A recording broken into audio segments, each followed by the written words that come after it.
Lailatul Qadar itu ialah raja segala malam kepada umat Nabi Muhammad, maka carilah dia pada 10 malam yang terakhir. 10 malam terakhir. Setiap malam kita hidupkan. Cuma pengalaman para ulama kita, para ulama ahlu sunnah wal jamaah, jika awal Ramadan bermula hari Ahad atau Rabu, Lailatul Qadar diharapkan insya-Allah berlaku pada malam 29.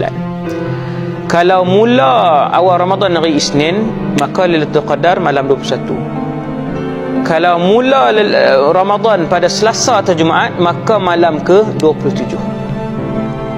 Jika hari Khamis, maka malam ke-25, dan jika Sabtu maka Lailatul Qadar insya-Allah pada malam ke-23. Itu kaedah pertama. Ini bukan dalam majalah disebut, dalam kitab yang pelbagai. Tapi jangan beribadat malam tu saja, kan? Kerana ni bukan nas yang qat'i daripada Nabi sallallahu alaihi wasallam. Ini pendapat para ulama. Jika bermula hari Sabtu, maka malam 21. Jika Ahad, maka malam ke-27. Jika hari Isnin, maka malam 29. Jika Selasa, maka malam 25. Jika Rabu, maka malam 27. Jika Khamis, maka malam ke-21.